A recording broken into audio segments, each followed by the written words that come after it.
Iran நடத்தியிருக்கின்ற வான்வெளி தாக்குதலில் Kuwait சர்வதேச விமானம் கடுமையாக சேதமடைந்திருக்கின்ற காட்சிகள் தற்பொழுது வெளிவந்திருக்கின்றன.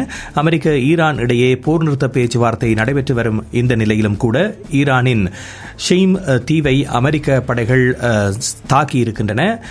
இதன் காரணமாக அண்டை நாடுகள் மீது பாலிஸ்டிக் ஏவுகணைகளை ஏவி ஈரான் தாக்குதலை நடத்தி வருகின்றது. இந்த தாக்குதல்கள் முறியடிக்கப்பட்டிருப்பதாக தற்பொழுது தெரிவிக்கப்பட்டாலும் கூட சேதங்கள் ஏற்பட்டிருப்பது பதிவு செய்யப்பட்டிருக்கின்றது. தற்காப்புக்காக அமெரிக்க படைகள் ஈரானின் இந்த தீவை தாக்கியதாக விளக்கம் அளிக்கப்பட்டிருக்கின்றது. இந்த நிலையில் அமெரிக்காவின் தாக்குதலுக்கு பதிலடி கொடுக்கும் வகையில் குவைத்தில் உள்ள அமெரிக்க தளங்களை குறிவைத்து ஈரான் ஏவுகணை தாக்குதல் நடத்தியதாக தெரிவிக்கப்படுகிறது.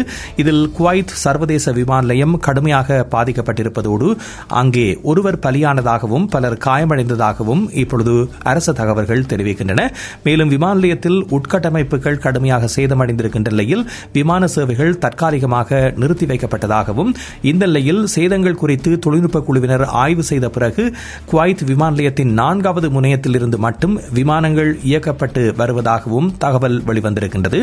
குவைத் விமான நிலையம் மீதான இந்த தாக்குதலை தொடர்ந்து வளைகுடா நாடுகளில் மீண்டும் போர் பதட்டம் என்பது தொடர்வதாக தெரிவிக்கப்படுகிறது. இந்த நிலையில் இந்த தாக்குதல் குறித்து விமான பயணங்களை மேற்கொள்வோர் அச்சம் கொண்டிருப்பதாகவும் தெரிவிக்கப்படுகிறது.